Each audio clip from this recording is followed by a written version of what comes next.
मित्रों, मैं महाराज कुमार गुप्ता आज के म्यूजिक क्लास में मित्रों आपको स्वागत करते हैं। यदि आप बिहार स्टेट म्यूजिक का तैयारी कर रहे हैं और स्टेट से यदि मित्रों क्वालिफाई करना चाहते हैं, बीपीएससी म्यूजिक शिक्षक बनना चाहते हैं, किसी भी स्टेट का यदि म्यूजिक शिक्षक बनना चाहते हैं तो यह वीडियो आपके लिए अति महत्वपूर्ण होने वाला है। मेरा उद्देश्य है कि शून्य से लेकर के बीपीएससी तक अर्थात स्टेट से लेकर के बीपीएससी तक आपको क्वालिफाई करवा दें। इसके लिए आपको हमारे साथ प्रतिदिन क्लास को ज्वाइन करने की जरूरत है। यदि मित्रों आप पीडीएफ चाहते हैं तो दिए हुए नंबर पर आप तत्काल हमको इन्फॉर्मेशन दीजिए, आपको तत्काल पीडीएफ प्रोवाइड करवा दिया जाएगा। इस चैनल पर मित्रों प्रतिदिन सुबह 8 बजे और रात्रि 8 बजे मित्रों म्यूजिक के क्लास लिए जाते हैं, अतः क्लास को आप जरूर ज्वाइन कर लें, ठीक है। और यदि इस चैनल पर पहली बार मित्रों विजिट कर रहे हैं तो चैनल को भी तुरंत सब्सक्राइब कर लें। और बिना समय गवाए हुए मित्रों आज के प्रथम प्रश्न पर हम लोग ध्यान देंगे कि पंचम सवारी ताल कितने मात्राओं के होते हैं। पंचम सवारी ताल कितने मात्राओं के होते हैं? तो मित्रों इसका आंसर आपको हो जाएगा 15 मात्रा की होती है। पंचम सवारी ताल कितनी मात्रा की होती है? 15 मात्रा की होती है। हम लोग इसकी व्याख्या पर ध्यान देंगे। पंचम सवारी ताल 15 मात्राओं की ताल है। इस ताल को तबले पर बजाया जाता है। पंचम सवारी ताल एक प्रचलित ताल है। इस ताल में स्वतंत्र वादन किया जाता है। अगला प्रश्न मित्रों, ख्याल के साथ कौन सा ताल बजाया नहीं जाता है? बहुत ही बेहद महत्वपूर्ण प्रश्न है कि ख्याल के साथ कौन सा ताल बजाया नहीं जाता है। बताइए मित्रों कमेंट्स में क्या आंसर होगा। तो मित्रों इसका आंसर आपको हो जाएगा 4 ताल का प्रयोग नहीं किया जाता है। बाकी झुमरा ताल भी प्रयोग होता है, दीपचंदी ताल भी होता है, एक ताल भी होता है। व्याख्या पत्र की ध्यान दीजिए। ख्याल के साथ 4 ताल नहीं बजाया जाता है। ध्रुपद के साथ 4 ताल बजाया जाता है क्योंकि ये खुले बोलों की ताल है, ठीक है। झुमरा ताल एक ताल बड़े ख्याल के साथ बजाया जाता है। दीपचंदी ताल ठुमरी के साथ बजाया जाता है। अगला प्रश्न मित्रों, झपताल कितने मात्राओं की होती है? झपताल कितने मात्राओं की होती है? तो मित्रों इसका आंसर हो जाएगा झपताल आपको 10 मात्राओं की होती है। कितनी मात्रा की होती है? 10 मात्रा की होती है। इसकी व्याख्या पर ध्यान दीजिए। झपताल 10 मात्रा की ताल है। इसे ख्याल तथा भजन पर बजाया जाता है। झपताल में 4 विभाग होते हैं। इस ताल में 3 ताली और एक खाली होती है। झपताल तबले की ताल है। इस ताल का ठेका इस प्रकार है। यहाँ पर आपको बता दिए मित्रों।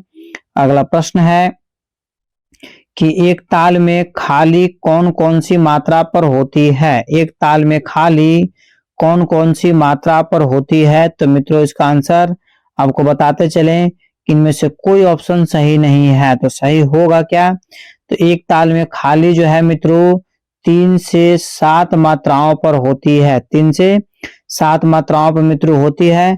इसका व्याख्या पर देखिए हम बता दें कंफर्म आपको कि दिए गए विकल्पों में कोई भी सही नहीं है। सही विकल्प 3 से 7 है क्योंकि तीसरा और 7वीं मात्रा पर एक ताल की खाली होती है। एक ताल में 12 मात्रा और 6 विभाग होते हैं। अगला प्रश्न मित्रों, पंडित बालकृष्ण बुआ इचलंकर, ठीक है, इचलंकर जी के मुख्य शिष्य कौन थे? तो मित्रों इनका मुख्य शिष्य थे पंडित विष्णु दिगंबर पलुस्कर साहब। पंडित विष्णु दिगंबर पलुस्कर साहब इनका प्रमुख शिष्य थे। व्याख्या पर ध्यान दीजिए। पंडित बालकृष्ण बुआ इचलंकर के मुख्य शिष्य दिगंबर पलुस्कर जी थे, जो आगे चलकर दक्षिण संगीत पद्धति के प्रमुख बन। पलुस्कर जी एक गायक तथा शास्त्रकार दोनों थे। आपने दक्षिणी स्वर लिपि का स्थापना किया। अगला प्रश्न मित्रों, एक चीज आपको हम जरूर बताएंगे कि यदि आप अपने जीवन में सफल होना चाहते हैं तो प्रतिदिन एक गोल फिक्स कीजिए और उस गोल को पूरा करने में पूरा दिन लगा दीजिए मित्रों। आगे आने वाला समय ऑटोमेटिक आपका सही हो जाएगा।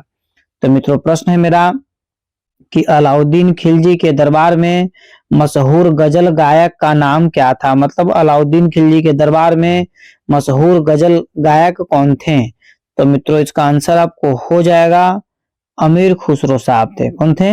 अमीर खुसरो। अलाउद्दीन खिलजी के दरबार में मशहूर गजल गायक का नाम अमीर खुसरो था। अमीर खुसरो ने कई नए रागों की रचना की तथा तबला और सितार वाद्य का भी आविष्कार किए हैं। अगला प्रश्न है कि पंडित पलुस्कर जी की पहली मात्रा किस प्रकार के चिन्ह से पहचानी जाती है। बेहद महत्वपूर्ण प्रश्न है और बहुत बार एग्जाम में पूछा गया है। तो मित्रों इसका आंसर आपको हो जाएगा एक के द्वारा इनको पहचान की जाती है। इसमें से कोई ऑप्शन सही नहीं है। ठीक है, पंडित पलुस्कर जी की पहली मात्रा किस प्रकार के चिन्ह से पहचानी जाती है, तो वन के चिन्ह से पहचानी जाती है। व्याख्या पर ध्यान दीजिए, इस प्रश्न के विकल्प त्रुटिपूर्ण है।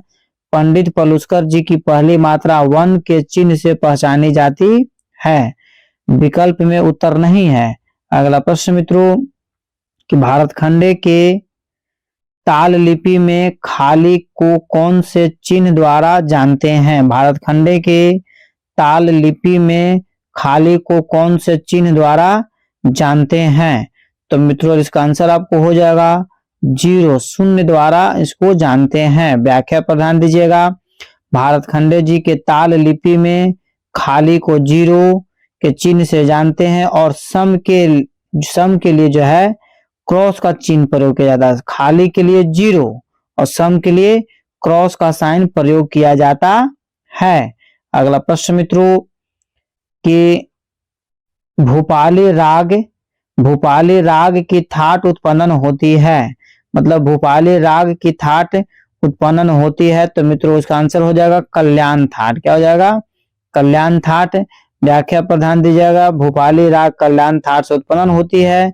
भूपाली राग की जाति औडव मानी जाती है। इस राग का वादी स्वर ग तथा संवादी स्वर ध माना जाता है। भूपाली राग को रात्रि के प्रथम प्रहर में गाया जाता है। अगला प्रश्न है कि झुमरा ताल कितने मात्राओं की होती है। झुमरा ताल मित्रों कितने मात्राओं की होती है, तो मित्रों इसका आंसर हो जाएगा 14 मात्रा की होती है। झुमरा ताल कितनी मात्रा की होती है, 14 मात्रा की होती है। व्याख्या पर ध्यान दीजिएगा, झुमरा ताल में 14 मात्राएं होती है। झुमरा ताल तबले की ताल है, इसे बड़े ख्याल के साथ संगत के समय बजाते हैं। झुमरा ताल में 4 विभाग होते हैं। इस ताल में 3 ताली और 1 खाली होती है। नेक्स्ट प्रश्न मित्रों, और यदि मित्रों इस चैनल पर यदि पहली बार मित्रों विजिट कर रहे हैं तो चैनल को आप तुरंत सब्सक्राइब कर लीजिए। और एक चीज आप लोग से रिक्वेस्ट है और शिकायत भी है कि वीडियो इतने सारे लोग देखते हैं परंतु लाइक और कमेंट्स बहुत कम करते हैं। अपना प्रतिक्रिया जरूर दिया कीजिए और मित्रों वीडियो को लाइक जरूर करें। तो प्रश्न मित्रों कि दरबारी कन्हड़ा गाने का समय क्या है। दरबारी कन्हड़ा गाने का समय क्या है, तो मित्रों इसका आंसर हो जाएगा रात्रि का दूसरा प्रहर।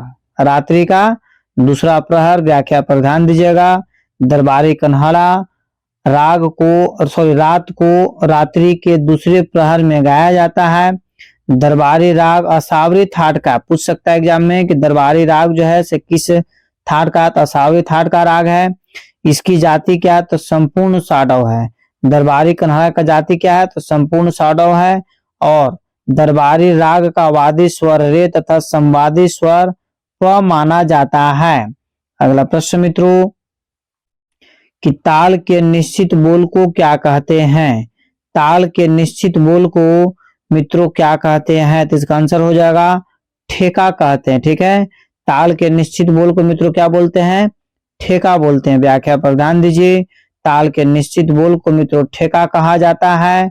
मात्रा ताल और टप्पा में निश्चित बोल नहीं होते हैं। ठीक है मित्रों, अगला प्रश्न आपका है कि 1 से 3 आवर्तन तक के बोलों के समूह को क्या कहते हैं। 1 से 3 आवर्तन तक के बोलों को समूह को क्या कहते हैं, तो मित्रों इसका आंसर आपको हो जाएगा टुकड़ा कहते हैं। क्या कहते हैं, टुकड़ा कहते हैं। व्याख्या पर ध्यान दीजिए, 1 से 3 आवर्तन तक के बोलों के समूह को टुकड़ा कहते हैं। गट्टा और गुंडरी तबला के अंगों के नाम है। अगला प्रश्न मित्रों, जो कम से कम 3 आवृत्तियों का हो और खुले व जोरदार बोलों का हो उसे क्या कहते हैं, तो मित्रों इसका आंसर आपको हो जाएगा उसे परन कहते हैं। क्या कहते हैं, परन कहते हैं। व्याख्या पर ध्यान दीजिए, व्याख्या अति महत्वपूर्ण होता है। तो परन कम से कम तीन आवृत्तियों का एक खुले एवं जोरदार बोलों का समूह कहलाता है, जिसका वादन प्रायः पखावज पर किया जाता है। बहुत बार एग्जाम में पूछा जा चुका है कि परण का संबंध किससे है, तो पखावज से आपको टिक और पकड़ करना पड़ेगा। ठीक है, अगला प्रश्न मित्रों कि धी पर जब सम होता है तब कौन सी ताल का बोध होता है, तो मित्रों इसका आंसर आपको हो जाएगा झपताल। क्या हो जाएगा? झपताल। प्रश्न पर ध्यान दीजिए व्याख्या पर। झपताल की पहली मात्रा अर्थात सम धी पर होता है। झपताल 10 मात्रा की ताल है। इस ताल में 4 विभाग होते हैं। इस ताल में 3 ताली और 1 खाली होता है। झपताल को ख्याल गायन के साथ संगत के लिए बजाया जाता है। अगला प्रश्न मित्रों, जब चौथी ताली धीना पर होता है तब कौन सा ताल कहते हैं? चौथी ताली जब जो है से धीना पर होती है तब कौन सा ताल कहते हैं? तो मित्रों इसका आंसर हो जाएगा उससे एक ताल कहते हैं। क्या कहते हैं? एक ताल कहते हैं। व्याख्या पर ध्यान दीजिएगा। जब चौथी ताली धीना पर होती है तब वह एक ताल कहलाता है। 3 ताल, 4 ताल और रूपक ताल में चौथी ताली पर धीना बोल नहीं होता है या नहीं आता है। अगला प्रश्न मित्रों, यदि आप इस चैनल पर पहली बार विजिट कर रहे हैं मित्रों, तो चैनल को आप तुरंत सब्सक्राइब कर लीजिए और इसे अपने स्टडी ग्रुप में जरूर भेजा कीजिए ताकि सभी लोग पढ़ सके और सभी लोग बढ़ सके। प्रश्न है कि एक मात्रा में जब 2 मात्राओं का विभाग होता है उसे कहते हैं। एक मात्रा में जब 2 मात्राओं का भाग होता है उसे क्या कहते हैं? तो मित्रों आंसर उसका हो जाएगा द्विगुण कहते हैं। क्या बोलते हैं? द्विगुण। जिस प्रश्नों का आंसर आपको आता है उस प्रश्न का आंसर आप कमेंट्स में जरूर दिया कीजिए। तो मित्रों व्याख्या पर हम लोग ध्यान देंगे। एक मात्रा में जब 2 मात्राओं का विभाग होता है तो उसे द्विगुण कहते हैं। 3 मात्राओं को त्रिगुण और 4 मात्राओं को चौगुण कहते हैं। ये सभी लयकारी के प्रकार हैं। सभी किसके प्रकार हैं? तो लयकारी के प्रकार हैं। अगला प्रश्न मित्रों, दाहिने तबले पर लकड़ी के 8 गोले टुकड़े होते हैं, उन्हें क्या कहते हैं? मित्रों इस प्रश्न का आंसर आपको कमेंट्स में देना है। ठीक है, कि दाहिने तबले पर लकड़ी के 8 गोले टुकड़े होते हैं, उन्हें क्या कहते हैं? ठीक है, वध कहते हैं कि स्याही कहते हैं कि गट्टा कहते हैं कि गुंडली कहते हैं। ठीक है, इसका आंसर आपको कहाँ देना है? यूट्यूब के कमेंट्स बॉक्स में आपको जरूर मित्रों बताना है। अगला प्रश्न है आपका कि बाएं तबले में 16 छिद्र होते हैं, उसे क्या कहते हैं? बाएं तबले में 16 छिद्र होते हैं मित्रों, उसे क्या कहते हैं? तो मित्रों उसे हम लोग क्या कहते हैं आप कमेंट्स में जरूर बताया कीजिए। तो मित्रों इसका आंसर हो जाएगा उसे गजरा कहते हैं। क्या कहते हैं? गजरा कहते हैं। व्याख्या पर ध्यान दीजिएगा। बाएं तबले में 16 छिद्र होते हैं, उसे गजरा कहते हैं। गजरा में डोरी डालकर मैदान को, ठीक है, कसता जाता है और मैदान के ऊपर चांदी और लौ बने होते हैं। अगला प्रश्न मित्रों, कि तबले का आविष्कार किसने किया? इसका आंसर आपको कमेंट्स में जरूर देना चाहिए कि तबले का आविष्कार किसने किया। ए में आपका है इनायम खां, बी में आपका है अलाउद्दीन खां, सी में आपका है तानसेन और डी में आपका है अमीर खुसरो। बताइए क्या आंसर होगा? तो तबले का आविष्कार मित्रों अमीर खुसरो साहब किए हैं। किसने किया है? अमीर खुसरो साहब। व्याख्या पर ध्यान दीजिए। तबले का आविष्कार अमीर खुसरो साहब किए हैं। ठीक है, अमीर खुसरो अलाउद्दीन खिलजी के दरबार में रहते थे। पूछ सकता है आपके एग्जाम में कि अमीर खुसरो किसके दरबार में रहते थे? तो अलाउद्दीन खिलजी के दरबार में रहते थे। अगला प्रश्न है, किसी टुकड़े को 3 बार बजाने को क्या कहते हैं? किसी टुकड़े को 3 बार बजाने को क्या कहेंगे? तो तिहाई कहेंगे। क्या कहेंगे? तिहाई कहेंगे। पहला आंसर क्या है? सही है। व्याख्या पर ध्यान दीजिए। किसी टुकड़े को 3 बार बजाने को तिहाई कहते हैं। तिहाई 2 प्रकार के होता है। तिहाई कितने प्रकार का होता है? 2 प्रकार के मित्र होता है। पहला तिहाई आपको दमदार तिहाई और दूसरा तिहाई आपको है बेदमदार तिहाई। मतलब दमदार तिहाई और बेदमदार तिहाई। अगला प्रश्न मित्रों जो बेहद महत्वपूर्ण है, कायदे के विस्तार को क्या कहते हैं? कायदे के विस्तार को क्या कहते हैं? तो बताइए मित्रों क्या आंसर होगा। तो कायदे के विस्तार को हम लोग पलटा बोलते हैं। क्या बोलते हैं? पलटा बोला जाता है। कायदे के विस्तार को क्या बोलते हैं? पलटा बोलते हैं। मित्रों व्याख्या पर ध्यान दीजिएगा। कायदे के विस्तार को पलटा कहते हैं। जिस प्रकार राग का विस्तार तान द्वारा किया जाता है, कायदे में पलटा और तिहाई दोनों बजाए जाते हैं। संगीत और आवृत्ति के विस्तार नहीं किया जाता है। अगला प्रश्न मित्रों कि तानपुरा में कितने तार होते हैं? अब इसका आंसर आपको कमेंट्स में जरूर बताना चाहिए कि तानपुरा में कितने तार होते हैं। 1 2 3 4, 1 2 3 4, तो कितना हो जाएगा? 4। मतलब डी नंबर आंसर क्या है? सही है। तानपुरा में 4 तार होते हैं। तानपुरा एक तत्ववाद है। क्यों? क्योंकि इसमें तार लगा हुआ होता है।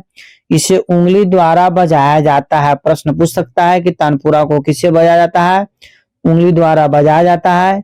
यह एक सहायक वाद्य है। तानपुरा कैसा वाद्य है? सहायक वाद्य है। अगला प्रश्न मित्रों, तानपुरा का एक अंग है तुम्बा, यह किससे बना होता है? हम बहुत बार इस प्रश्न का आंसर मित्रों आपको बता चुके हैं कि तानपुरा का एक अंग है तुम्बा, यह किससे बनाया जाता है? तो मित्रों इसका आंसर आपको कमेंट्स में जरूर देना है कि तुम्बा किससे बना होता है। अगला प्रश्न मित्रों कि हाथी दांत के छोटे छोटे टुकड़े तानपुरे की सभी तारों में घुड़ंच और कील के मध्य पिराए जाते हैं, उसे कहते हैं। तो मित्रों इसका आंसर आपको हो जाएगा, उसे मनका कहते हैं। उसे क्या कहते हैं? मनका कहते हैं। व्याख्या पर ध्यान दीजिएगा कि हाथी दांत के छोटे छोटे टुकड़े तानपुरे के सभी तारों में घुड़ंच और कील के मध्य पिरोए जाते हैं, उसे मनका कहते हैं। अगला प्रश्न मित्रों, पुरुषों के तानपुरे में पीतल का तार कहां पर होता है? पुरुषों के तानपुरे में पीतल का तार कहां पर होता है?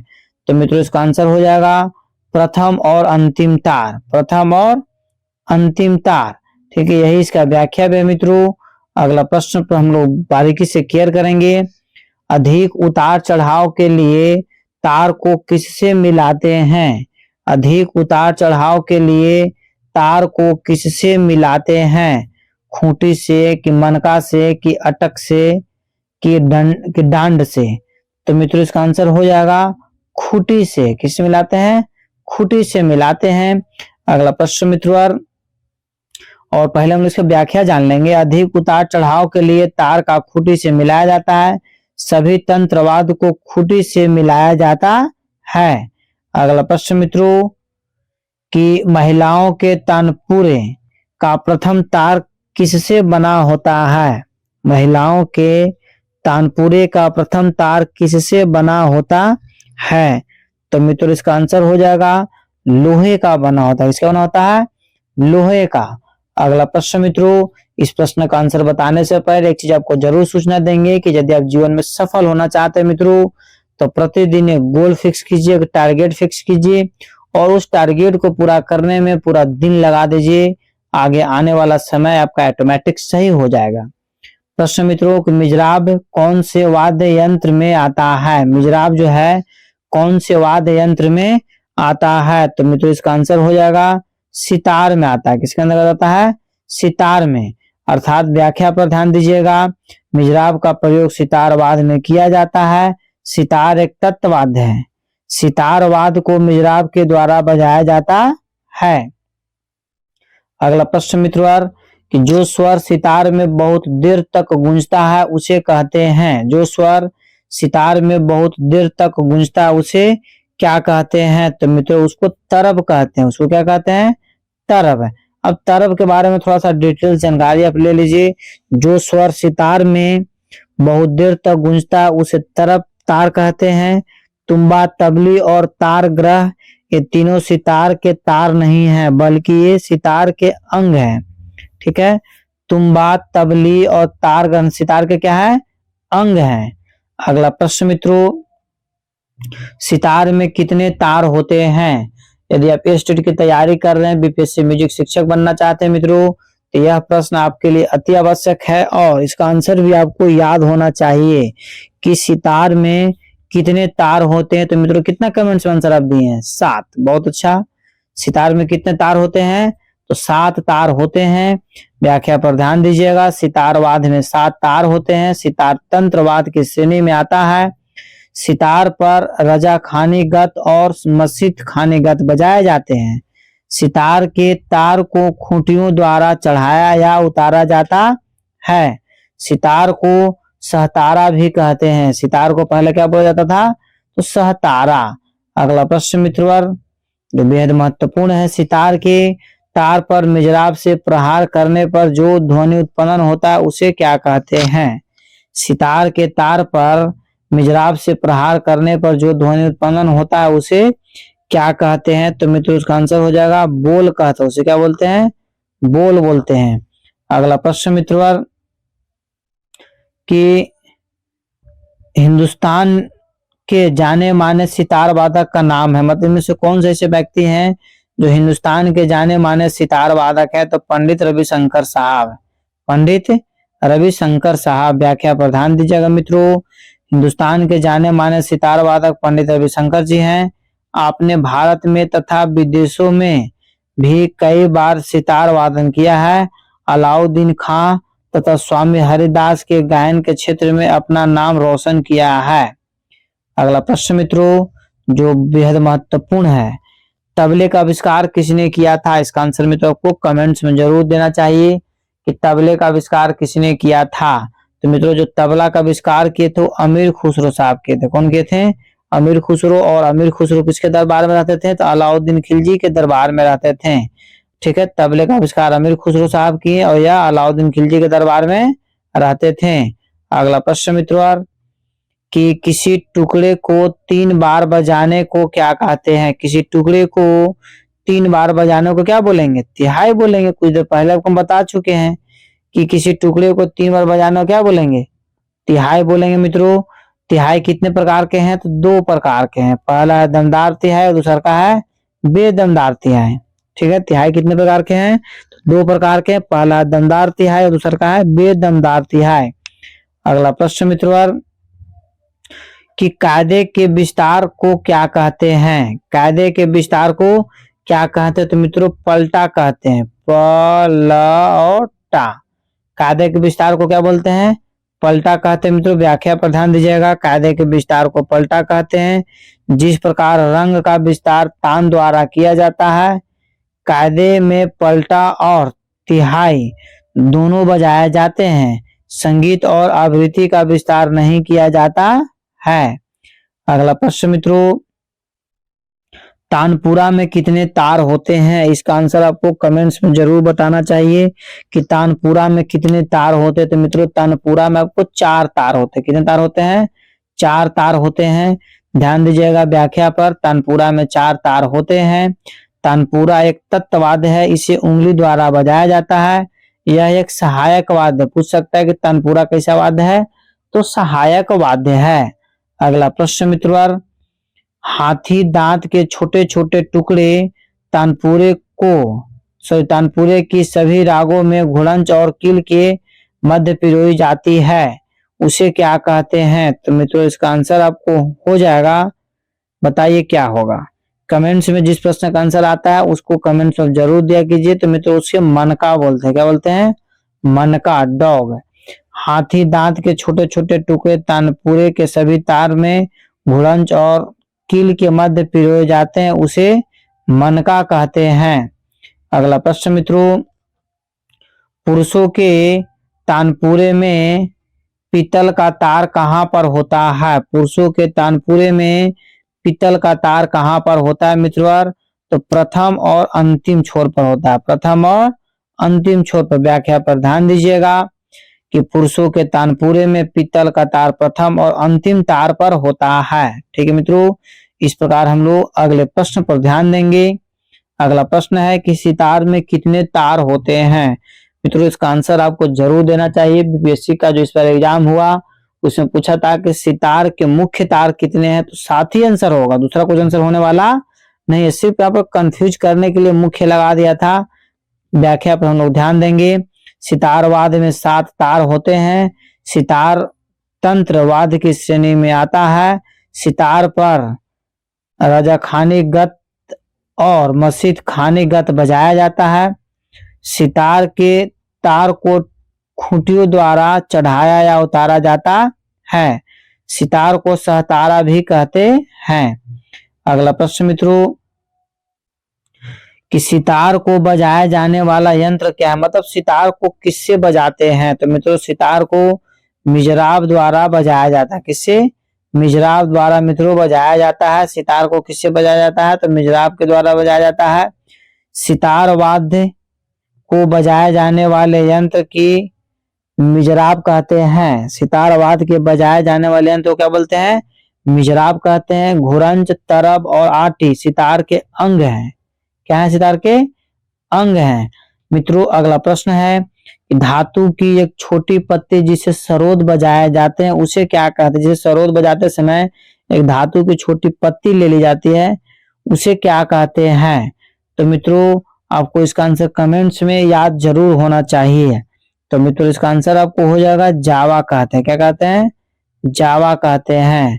प्रश्न मित्रों कि ध्यान दीजिएगा, जिन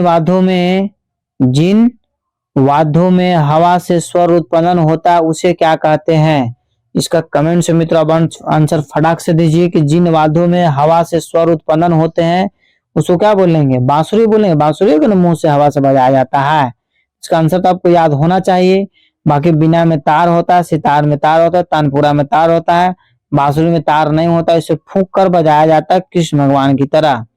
अगला प्रश्न है कि वाद्यों को मतलब सारंग देव के अनुसार मुख्य कितने वर्गों में वाद्य विभाजित किए गए हैं? मतलब सारंग देव के अनुसार मुख्यतः कितने वाद्य हैं? तो मित्रों इसका आंसर हो जाएगा 4 वाद्य हैं। कितने वाद्य हैं? सारंग देव के अनुसार कितने वाद्य हैं? तो 4 हैं।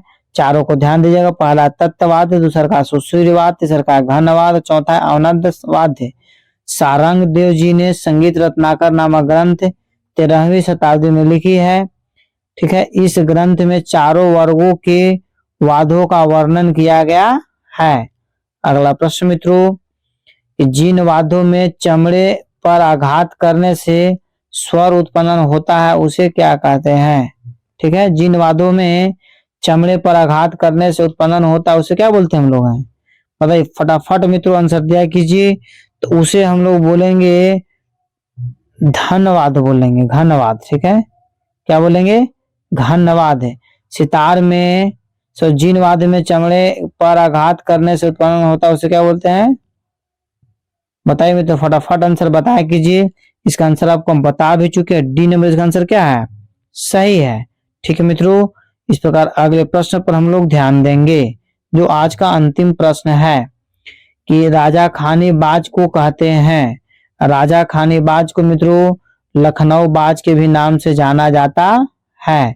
राजा खानी बाज को क्या बोलते हैं? लखनऊ बाज भी बोला जाता है। व्याख्या पर ध्यान देंगे हम लोग। राजा खानी बाज को लखनऊ बाज कहा जाता है। राजा खानी बाज को मध्य तथा द्रुत लय में बजाया जाता है। राजा खानी बाज का आविष्कार मोहम्मद खान ने किया है। बम्बई वादी बाज, इलाहाबादी बाज और कलकत्ता वादी बाज कोई बाज नहीं है।